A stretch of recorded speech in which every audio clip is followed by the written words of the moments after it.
बंगाल वालों अगर बुरा नहीं माने तो एक बात अर्ज करूं हाथ जोड़ के, मस्जिदों के 2-2 करोड़ के मीनार बनाने की बजाय कोशिश करो कि वो 2-2 करोड़ गरीबों पे खर्च करो और उनको मजबूत करो। अगर हमारी कौम 10 साल में मजबूत हो गई तो 2 नहीं बल्कि 10 करोड़ के मीनार हम बना सकेंगे।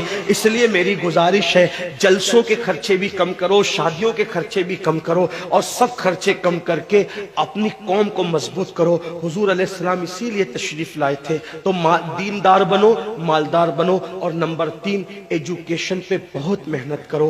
कोई भी जाहिल न रहे, कोई भी अनपढ़ न रहे। खूब खूब पढ़ाओ अपने बच्चों को। 10वीं 12वीं तक कभी मत रुकना, बल्कि अपने बच्चों को IAS बनाओ, IPS बनाओ, डॉक्टर बनाओ, इंजीनियर बनाओ। डॉक्टर भी BUMS वाला मत बनाओ, बल्कि MD और आला से आला डिग्री दिलाओ। अब आप कहेंगे मौलाना पैसे नहीं है। मैं आपसे कहता हूं, हर साल ईद पे नया कपड़ा न बनाना पड़े न बनाओ, धुले हुए कपड़ों पे ईद कर लो, लेकिन अपने बच्चों की तालीम पे खर्चा करो। इसी तरीके से किसी और जगह पर पैसे लगाने की बजाय 10 साल अगर इन 3 निकात पर आपने मेहनत कर दी, दीनदार बनो, मालदार बनो और एजुकेशन को आम करो। हर बंदे को पढ़ा लिखा बनाओ। आप कहेंगे मौलाना नौकरी नहीं मिलती। मैं कहता हूं, हम नौकरी के लिए नहीं पढ़ते, हम अच्छा इंसान बनने के लिए पढ़ते हैं। इसलिए कि पढ़े लिखे की तिजारत में अनपढ़ की तिजारत में फर्क है, पढ़े लिखे की गुफ्तगू में अनपढ़ की गुफ्तगू में फर्क है, पढ़े लिखे के उठने बैठने में अनपढ़ के उठने बैठने में फर्क है। देखो,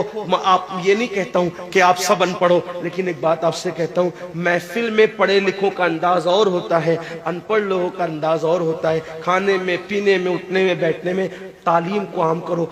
दुनिया भी पढ़ाओ, आखिरत भी पढ़ाओ। अपने बच्चों को इतना इल्म दो कि वो मुसलमान रहे, सच्चे मुसलमान रहे, और अपनी बच्चियों को भी इतना इल्म दो, सच्ची पक्की मुसलमान रहे। और स्कूल, कॉलेज, यूनिवर्सिटी में आला से आला तालीम दिलाओ। और याद रखना, गुर्बत का बहाना मत बनाओ। बिटिया की शादी होती है तो लाखों रुपए कहां से आते हैं। और आपसे कहता हूं, 8 घंटे मेहनत करने की बजाय 16 घंटे मेहनत करो। मेहनत में पीछे मत हटो, अपने बच्चों को पढ़ाओ। सिर्फ 10-12 साल हिंदुस्तान के तमाम मुसलमान मेहनत करके अपने बच्चों पे मेहनत कर ले, कोशिश कर ले, काविश कर ले, तो देखना नक्शा बदल जाएगा। ये भी आपसे कहता हूं, एक बात कहता हूं, मना नहीं कर रहा हूं, अगर मुझसे गलती हो तो मेरे उलमा इस्लाह करेंगे।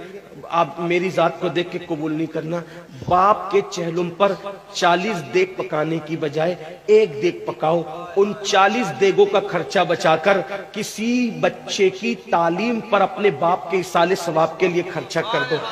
पीर साहब के मजार पर 1 लाख की चादर ला के डालने की बजाय 100 रुपए की चादर डाल दो। बाकी के पैसे बचाकर गरीबों की तालीम पे खर्चा कर दो। पीर साहब के इसाले सवाब के लिए वो उस 1 लाख की चादर से जितना खुश होंगे, वो 100 रुपए की चादर से भी उससे ज्यादा खुश होंगे, क्योंकि आपने किसी को उठा दिया, किसी को आपने तरक्की पे ले गए। एक बात कहता हूं, मेरा पीर जन्नती है तो मेरे पीर को मेरी 1 लाख की चादर से क्या गरज। उसको तो जन्नत में उससे बेहतर लिबास मिल चुका है, उसको तो 1 लाख का उससे बेहतर लिबास मिल चुका है। तो ये बातें तल्ख लगे, माफ करना, लेकिन आपसे एक बात कहता हूं, रसूमात से निकलो, हकीकतों की तरफ आओ। रसूमात से निकलो, सच्चाइयों की तरफ आओ। एक दूसरे को गिराने की कोशिश मत करो, एक दूसरे को उठाने की कोशिश करो। आपस के झगड़े खत्म करो। तेरा सिलसिला बड़ा, मेरा सिलसिला बड़ा, तेरी बिरादरी बड़ी, मेरी बिरादरी बड़ी, तेरा पीर बड़ा, मेरा पीर